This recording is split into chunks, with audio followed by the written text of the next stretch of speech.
everybody. My name is Alexis Kienlen. Um, I'm an Edmonton-based poet, journalist, and fiction writer, and I'm very pleased to be hosting the Writers Guild of Alberta reading series tonight. We're hosting Leif Gregersen with his book, Alert and Oriented ×3. Leif is also from Edmonton.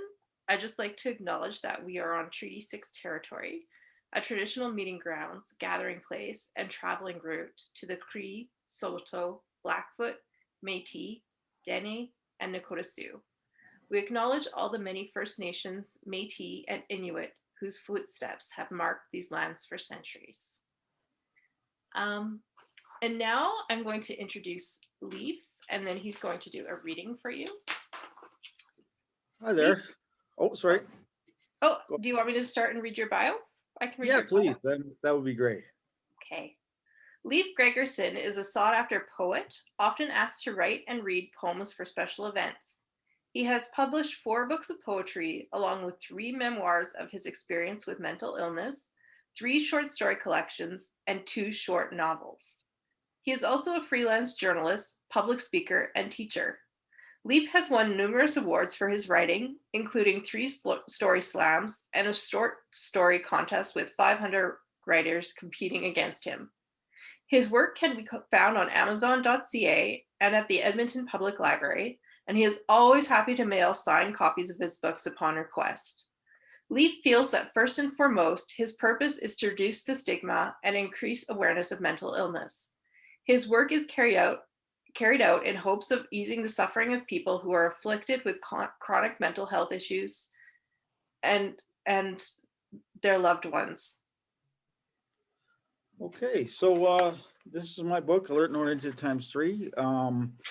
It resulted from me having a change in medications. I had been doing really well for about 18 years, and I had a change of medications to a very new, it wasn't very experimental, but it was a very groundbreaking medication. And it simply didn't work for me, and I slipped into psychosis. And so I wanted to read from my book. The first thing I wanted to read was a statement at the beginning that my father wrote. He just put everything together so well and expressed it so well that I decided it'd be a good way to introduce the book to you. Um, at a very early stage in Leif's childhood, we detected something not quite right without being able to name it. And I suppose not quite willing to accept that our youngest son had shortcomings that very much appeared to be beyond our ability to do much to heal. As Leif advanced to school age, the expected improvements did not take place, and he now began showing signs of depression that began devastating our family. Coping with an immature child having episodes of an illness that belongs to an adult was at best extremely difficult and often demanded time Leif's brother and sister did not get. Still, Leif displayed an intelligence far beyond expectations, and then again, he really did not have the knowledge or methods of application that could have given direction. Teachers at school tried time and again to give leads and directions, which eventually failed. He simply did not have the fertile grounds to allow for growth. Throughout elementary school, Leif did well as far as classroom work was concerned. He maintained reasonable grades, but was not able to create bonds with the children in his grades. During these years, we were continually faced with withdrawals and isolations that at times appeared to be endless and also impossible to penetrate. When we caught these early enough, it was possible to take Leif out for long drives. During these trips, he would sleep a great deal and gradually come out of depression and again take part in activities going on around him. This too was time consuming and not always possible, being self employed at the time. His mother staying home was a huge help. Junior high. Now there's an example why children of that age should not be separated into their own group. The maturity is simply not present. Leif is still as smart as he was then, and yet the aggression needed to deal with individuals and groups was just not there. The one-upmanship is often a very cruel instrument in those who have already been turned in that direction. Patience and consideration were not a part of that setting, and teachers were not always trained in dealing with challenged children. Those were difficult times for Leif, and entering into high school was not really an improvement, although he appeared to be dealing with friends better. Then came the big breakdown that removed every hope we ever had, the realization that Leif was now beyond any hope. There was no help that would ever come was finalized. The devastation was impossible to comprehend. During his ski trip to Jasper, Leif became increasingly incomprehensible. He was in a group along with his sister, though reports we received were mixed and differed in what happened. We gathered that the group had eventually left Leif to his own devices, apparently feeling stretched out, not alone, just off by himself. Within a day of returning home, Leif was admitted to the U of A hospital and remained there for a short period. He was later sent to Alberta Hospital. From there, it became a treadmill, in and out of hospitals, experimentally discharged only to become violent and be forced back into a setting he had become very fed up with. Having alienated himself, it was impossible to live with him. Violence, destruction were repeated again and again. The next years passed with Leif living more like a derelict than anyone deserves. Ultimately, he was given decent living quarters in a group home. The beginning of a return to normalcy began. The progress did not stop and is still going. Today, Leaf can boast of the accomplishment of writing 10 volumes of books. Unable to find a publisher, he single handedly conducted a sales campaign that has yielded great results and kept him fairly affluent, also in part due to the support received from people who became his friends. So that's my dad's introduction. One of the things I did with this book was I added in a lot of different sort of unique things, including my clinical notes from my doctors and nurses and essays and poems I wrote. This is a very short poem that I wrote while I was actually a patient in the what do you call it, the lockdown or the segregation ward for when you where you go when you just start out there and you don't they don't know how to treat you. So here goes. Deep inside, a mind enslaved, and yet I'm free until the grave. Waits the reaper birth to death, a gasp, a scream, then the final breath. Um, I thought that was kind of an interesting poem. I wrote some commentary to it that you'll see in the book, and I'm going to read that. Something I noticed that often happens to me when I'm a patient in the hospital is that I often arrive aggressive, mean, and verbally abusive. There's a Clint Eastwood movie called Heartbreak Ridge I've seen many times where Clint plays someone who is quite plainly a bully.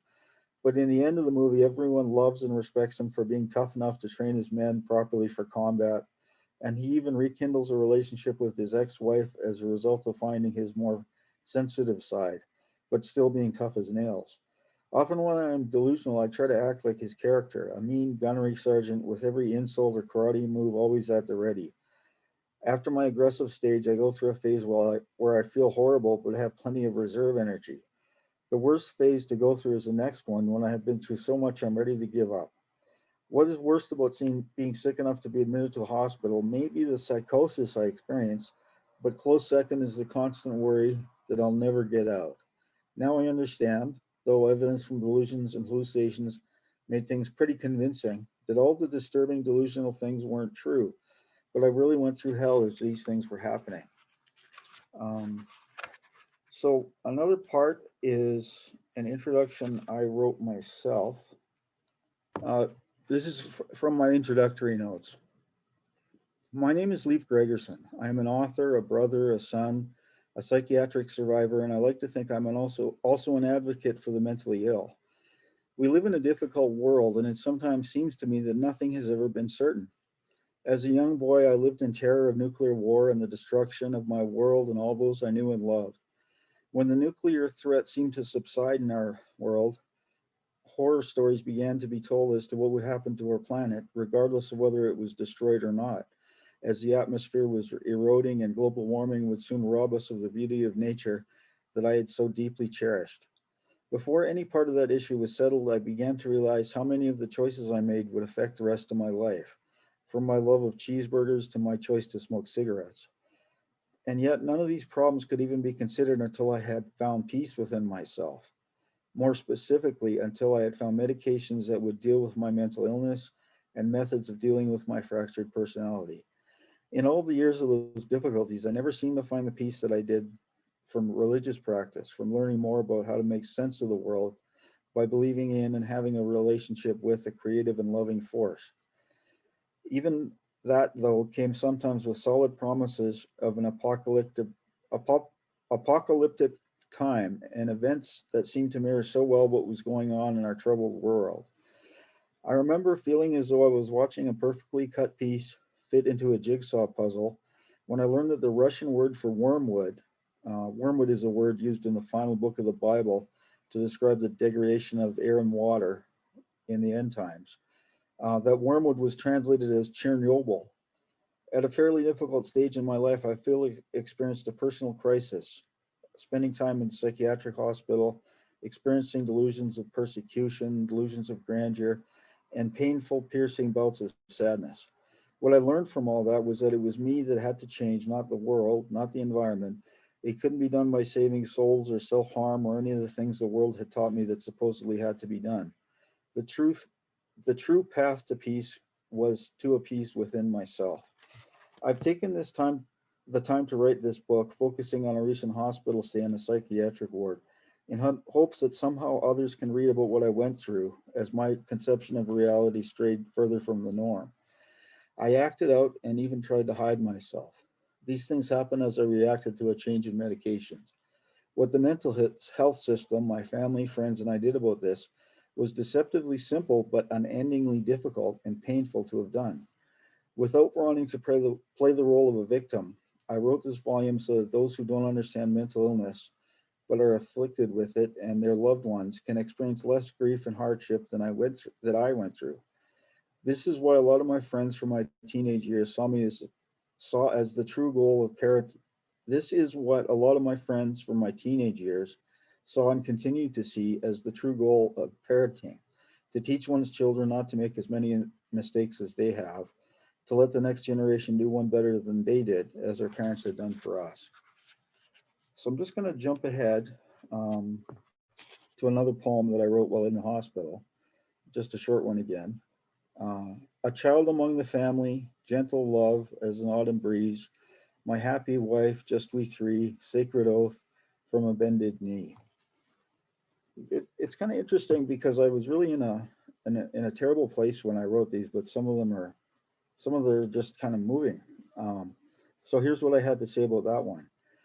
It's odd to think of myself as a poet, even though I now live and breathe poetry and have been making a name for myself in Edmonton, not to mention having 4 books in print, being a contributor to a project to engrave poetry on the sidewalk in my neighborhood, being asked to write poems for gatherings, and commanding a good wage as a teacher of poetry classes and workshops. In high school, we took 5 days of an English course and skimmed over a few poems and were expected to be able to converse on them. I still recall people I considered as not as smart as I was being able to give all kinds of feedback about a poem that left me totally at a loss. It was when I read my third Shakespearean play that all that began to change. Something clicked, and all of a sudden the words became electric to me. I soon began to love philosophy, and I honestly consider Shakespeare to be my first taste of it.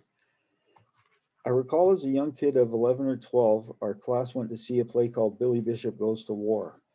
It's a single person 2 hour narrative, and when I got home, I tried to act out the whole play for my brother. Some of my greatest regrets are that I never took a drama course, even though I had leanings in that direction. My whole life was about weighing and counting the amount of effort it would take to make money faster one way over another. In high school, I abandoned any fun courses, even gym class and mechanics, in favor of what I thought would get me into university to study law. In one year, as I suffered from horrible depression and insomnia, I quit cadets, met the young woman of my dreams, and became totally enamored with poetry. I recall dragging my parents' huge volume of Edgar Allan Poe to work just to read his incredibly structured and rhyming poetry. Last summer, I edited and instructed people's poetry in a drop-in center and safe injection site called the Bissell Center. What they wrote was put into a book about the opioid crisis called Cycles and Circles, and is something I feel very proud of.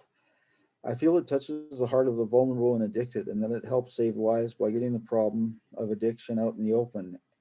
It even gives maps to safe drug use centers, places to get overdose kits, and how to use them.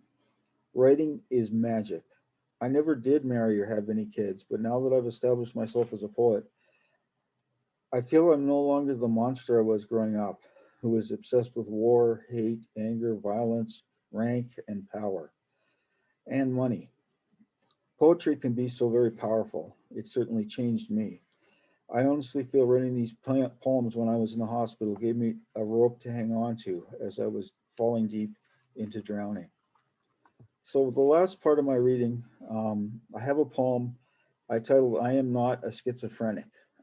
This is more about the language of schizophrenia, and this is a poem that I didn't write in hospital. I wrote it out full when I was feeling okay.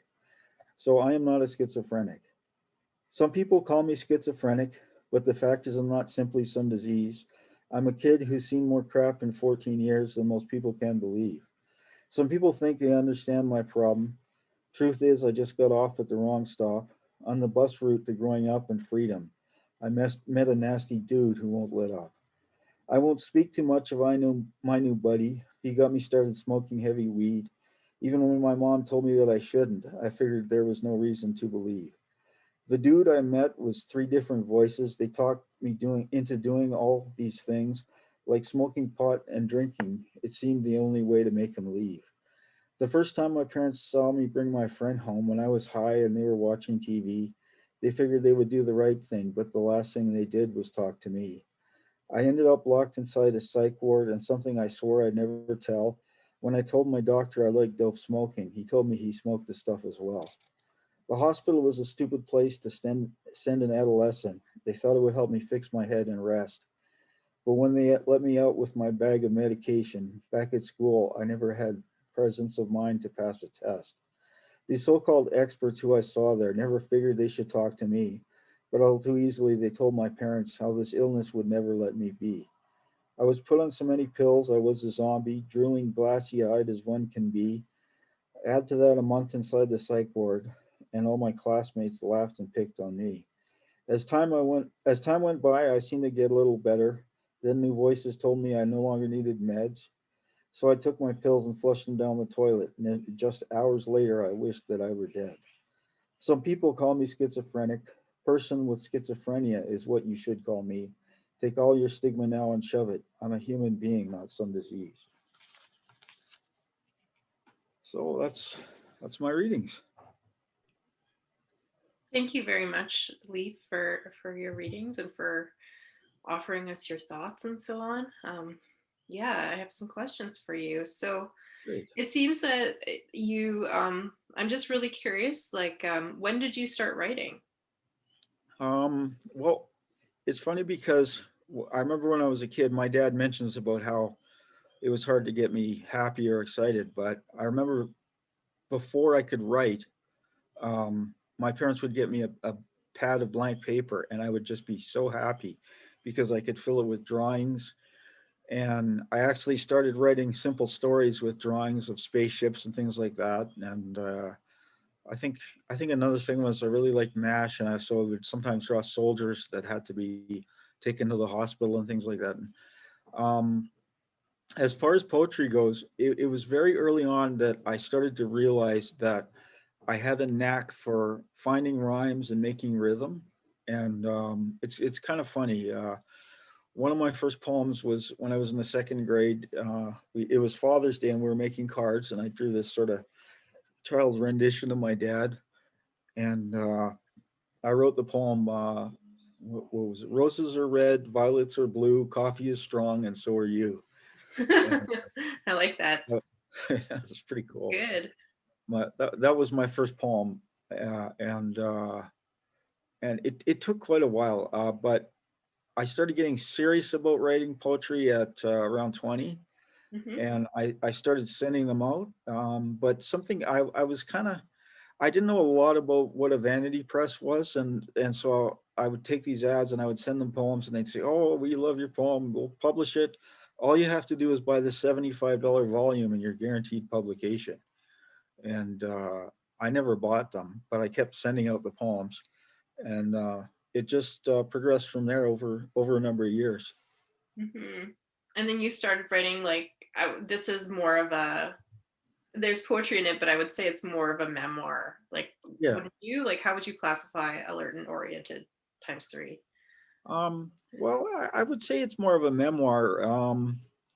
It's sort of, I have a writing mentor. His name is Richard Van Camp. I'm pretty sure a lot of people know who he is. Um, when I approached him with the book and I said, read this, and he read it, and I said, well, where do you think I should send it? And he says, well, I have no idea where you can send it because nobody's ever done a book like this before. Hmm. Uh, but there actually was one book about mental health that was similar that I drew some ideas from, and that was called Girl Interrupted, and that Okay, was yeah. made into the movie with Angelina Jolie. She won an Oscar for her performance, and Winona Ryder. And I drew a little bit on that, but yeah, it's hard to say. I put a few writings in there from different things, but essays, all sorts of stuff. I really sort of go by the title, where it says alert and oriented times three, and then it says a snapshot of a severe psychosis, Hmm. and that's all I really like. I didn't intend it really to be a memoir, but I classify it as a memoir. But when I think of it, I think of it just as a snapshot, just from many angles. So I'm also curious because you did include in the book like so it's the clinical notes. So how did you get access to the clinical notes, and why did you want to include them? Well, it was fairly easy to get access. I think I just had to fill out some forms, and there's a person at the clinic where I go to, um, the mental health clinic I go to. They have one person in charge of all the documents, and they sort of stay behind the scenes. And I think I had to fill out a form to give to them, and then they gathered up what they could. I told them what I wanted, what I didn't want, and they gathered it up and gave it to me. And actually, the names were included in the names of the doctors and nurses were included in the notes, but I took them out. Hmm. And yeah, sorry, what was the second part? You asked how I got them, and then Yeah, and why you chose to include them. oh, well, I really wanted that was something I just saw done in Girl Interrupted, and I just thought it's really fascinating because when you're in the hospital, you don't get to see from the eyes of the doctor. And like myself, I thought my doctor hated me, but he was actually, once I read the notes, I realized he was actually a really, caring person and everything. And as I got better and I communicated with him later, he was very kind about, I contacted him. I said, well, I've got the clinical notes that you've written, and I just wanted to get your permission to publish them. And he said, those are your property. You can Okay. do anything you want with those. And but I still took his name out, just so there wasn't any problems. And yeah, And then what about the notes of from like there's a note at the beginning from your sister, I think it is, and then your yeah, dad. So why did yeah. you want to include their statements as Um, well? Oh, and a friend. There's a friend yeah, as Charity Slowby. Well, my dad was the key figure throughout the whole process of my life. And like he was a very big influence on me when I was really young, and then as he got a little older, we sort of started to clash and everything. And I suppose that's normal with adolescence, but it was probably a little worse with me because I had sort of an unstable personality. Um, but and then when I started to get older, I went in the hospital, and I think I mentioned it. I was actually in the hospital for 6 months, and it was Alberta Hospital, which is well. a very difficult place to be. It just, it doesn't feel like home. You really feel like you're in a hospital. And my dad came and visited me almost every day, which was just a godsend. Well, what was even more important was that after I was released, he didn't sort of just let me wander around in the community or anything. He came and picked me up, and we would go for a long walk, and we'd have a coffee, and we would talk.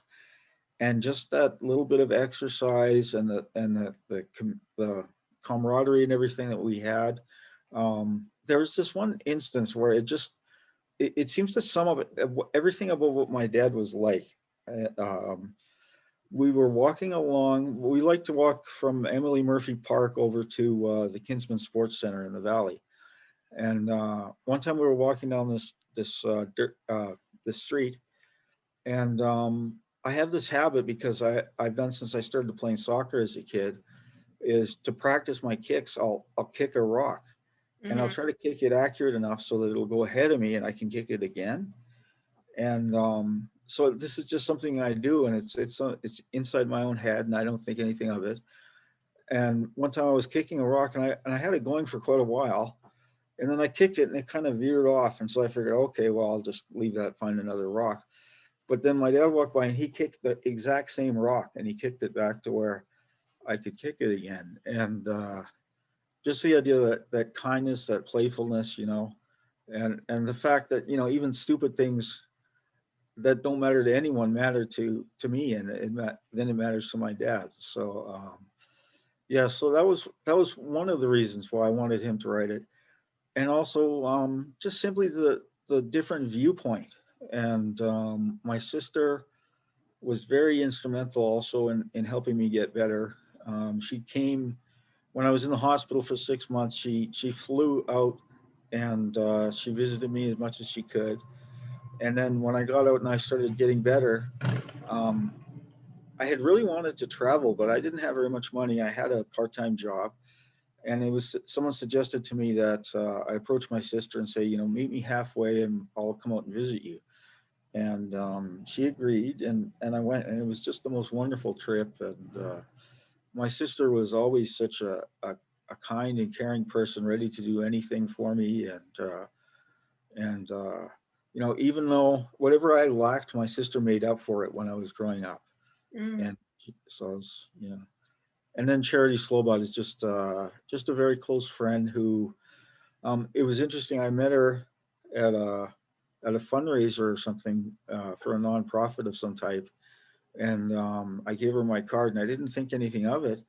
But she called me back, and I was actually in Toronto at the time, and it didn't bother her that it was long distance, and we talked, and over the next few years we became quite good friends. We would meet for lunch a lot, and uh, she's helped me with so many things like applying for grants and Mhm. polishing up my work and things like that. So I felt she was pretty important as well to get her viewpoint. Yeah. So, why did you decide to write this book about like this particular hospital stay?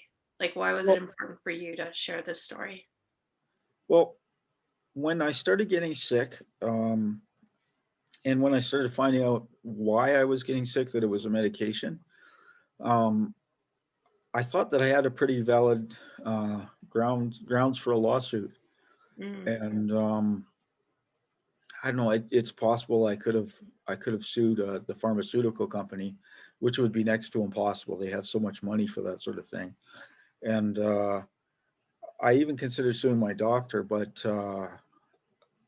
after I thought about it for a short time, and then I just realized he had no way of knowing the medication wasn't going to work. And one of the interesting things was that the medication I was taking, a dose of it every 2 weeks was like, I don't know, $30 or something in a prescription. Not like I wasn't paying it, but that's what it was. That's Mhm. what it was costing the healthcare system. The new medication that he tried me out on was something in the order of $600 per dose. Yeah. And so it wasn't like he was trying to cut corners or anything like that. He really thought this was going to help. And it felt a little frustrating. And then I remembered reading a poem about a poet who sort of had a guy laugh at him and make fun of him because he was a poet. And he says, "Well, this is the sort of thing businessmen would handle and things like that." And he said, "I got back at him. I wrote a poem about him." And so my way of getting back at whatever bad luck in the universe that made me sick again, my way of getting back was to write the book. And Mhm. I think it's a lot better than suing personally. um, Yeah. yeah, I'm Um, just I just want to remind any audience members if they want to submit any questions in the chat, we can take questions too. So I can just ask another question to Leif and we'll see if any questions come up and are relayed to us. So the other thing I never mentioned is your website. So this book is actually on your website too? Well, when I first wrote the book, there's a couple things that happened. It was during the pandemic, and so I couldn't get out and do any promoting or selling. And I printed up about 100 copies, and they were moving quite slowly. I still sold to family and friends and people at the clinic and things like that. But I put it on my website, and it was something I heard Neil Gaiman say. He had one of his books had been pirated and copied over the internet thousands of times, and he didn't get any royalties for it. And at first, he was really upset. And then he found out that while his books were being pirated, his sales went up like 3 times or something like that. Mm. And so I thought, why don't I try that? And I put my book on my website for free as a PDF download. I got a few hundred downloads, and I thought that was pretty cool. There's information about my books on my website, but really, you can't purchase it through there because I've never straightened out everything with PayPal and MasterCard and whatever Yeah. else. Uh, but anyone who is interested in the book can either email me, and I'll put my email in the chat, or another way to get it, especially if you have a Amazon Prime membership, is you can order it from any of the Amazon stores.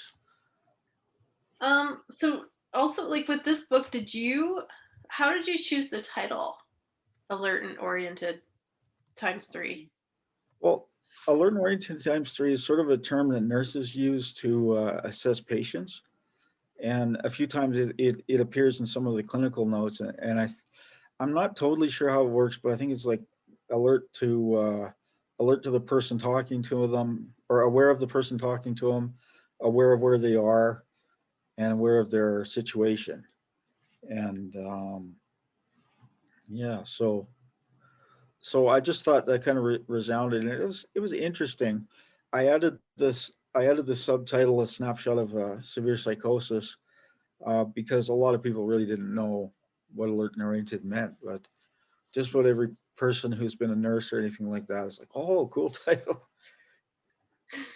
Yeah, I didn't know that, but yeah. Um, so you also mentioned that you were teaching a lot in this, like in the book you mentioned teaching writing several times. So where were you teaching? Yeah. Well, that was kind of the interesting thing. I had gotten a job through the Learning Center to teach creative writing at Alberta Hospital. And I had been actually sent there by the E4C, the Edmonton City Center Church Corporation. Mhm. They run the building I live in, and they had gotten me to go out and do some uh, limited sessions of teaching at the hospital. And then I was told, well, why don't you try the Learning Center? And I contacted them, and they said, oh, we're actually looking for somebody who can teach English or teach creative writing at Alberta Hospital. And I'm like, uh, that's interesting because I can do that. But the funniest thing was, as I was getting ill after I started on the new medication, um, my last day of being at the hospital, I was quite ill and I was having troubles with paranoia and all that stuff. And um, by that evening, I was a patient in the Green Nuns, Oh, and I have been working in the psychiatric hospital. I'm sorry, I almost said a bad word, but I've been working in the psychiatric hospital that morning and ended up in another hospital that night. And but after I got out, I went through a sort of a recovery phase, and it didn't last too long. And they took me back at Alberta Hospital. I'm on summer break right now, but it's a job I really enjoy. Um, I go to it. It's sort of I sort of run my class out of an area that's near the young adult ward, mhm. and there's a lot of people that are going through what I did, and I show them different ways to use writing to express themselves and things like that. And I even try to give them, some advice from my own experiences and things like that. And it's extremely rewarding. It's not terribly lucrative or anything like that, although they do pay a very fair wage. Uh, but I just wouldn't wouldn't rather be anywhere else. I do that one day a week, and actually in the summer, if anyone's interested, once again they can attend the class. I live near Giovanni Caboto Park in Little Italy. It's next to the Italian Center shop, and we're going to have an outdoor class of poetry in the park Oh, starting on the nice. 15th. So yeah, and it'll run for 6 weeks, and we're going to do it along with um, a chapbook and have a contest to see who writes the best judged poem and $200 award. And yeah, so it's going to be lots of fun. Yeah, that's and also outside. So that's like, were you teaching during COVID or were you virtually teaching or how did that I was, work? I was mostly teaching online.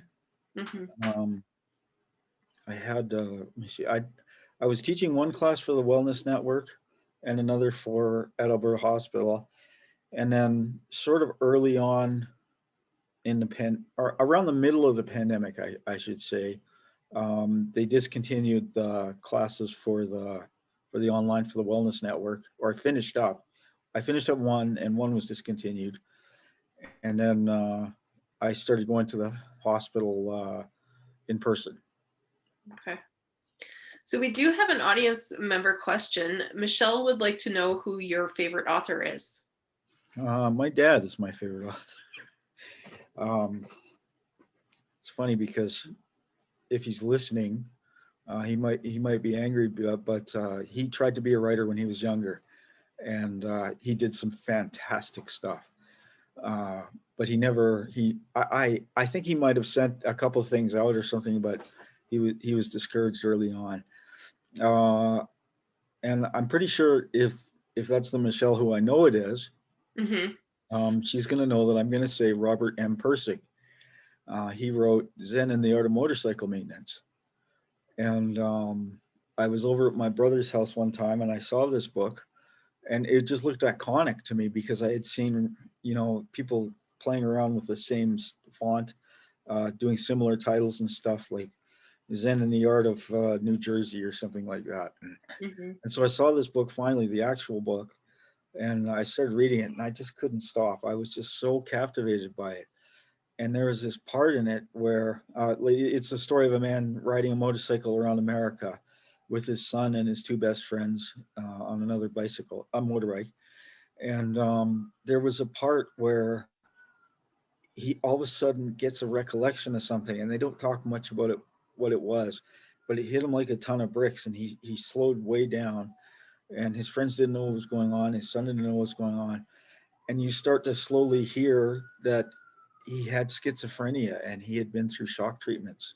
Hmm. And it was just so moving and so well done.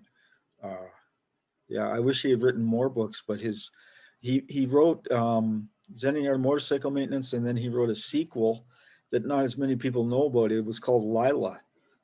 And my sister's going to laugh because this is a sort of a secret I try to keep. When I was very young, my parents didn't give me a haircut for a while, and my nickname was Lila instead of Leif. And then my favorite author came out with a book with that title in it. I didn't think it was a coincidence, or I thought I knew it was a coincidence, but it was a very interesting one. Okay, so we have another question here. Caroline asks if I wanted to purchase a copy of this book you're discussing, so Alert and Oriented times three, I'm guessing. Yeah, Could that be a doable thing? Like, would she be able to get a hardcover? just paperback at the moment. Hmm. Yeah, sorry about that, Caroline. I have a question. Did you design these covers on the back yourself? Like, Well, this was the back. The back was a picture I took. Uh, that was I have a friend who he's a major book hoarder, and literally, he had a small apartment in Edmonton, and out of this small apartment, he took 5 U-Hauls full of books to northern BC to his retirement property. 3 of those times, I drove the truck for him, and then he got a couple other people for the other ones. But just uh, just the open road. I mean, it's got a picture of the highway and everything, and the mountains, and that's where I like to be the most in the world. Just out in the mountains and the trees and everything. The picture on the front, it I am an amateur photographer, and the picture on the front was I have this camera that does high speed shooting, and I set it to the high speed setting, and then I'll sneak up behind a bird, and when he flies away, I just close the shutter, and it'll take about 10 shots right away, and then I pick the best one, and then I use that one for whatever I need it for, and so I did take the one on the front as well. Yeah. Oh, that's awesome. Yeah. And it contrasts really nice with like the pink and the blue. Yeah. Yeah. I like how the light shines through his feathers. It's actually birds are just really light. Hmm. I So, have I have a bad habit of quoting trivia. They say they say that if you eat very little, you eat like a bird, but actually a bird eats about 3 times their weight each day because of the amount of strength it takes to beat their wings. hmm. So are you working on anything in particular right now? Like, I am I've written a lot of short stories and tried to send them out. At the moment, I put a collection together from my best stuff over the past few years. I published 2 short story collections. One was called The Base Jumpers, and the other was called Mustang Summer. And I don't actively promote them because I kind of don't feel they're as good. I mean, there are some good stories in them, but I don't feel they're as good as what I'm doing now. But what I'm doing right now is I've sent them to a private editor, and she sends me as she goes through it, she sends me the short stories, and I take her suggestions, and then once that's done, there's got to be a copy edit, so for errors and things like that, and formatting, and yeah. So I've actually kind of written that book, but I'm still working on it, and something I don't even know what got me started on it, but just out of the blue, I decided to start trying to write personal essays. oh yeah.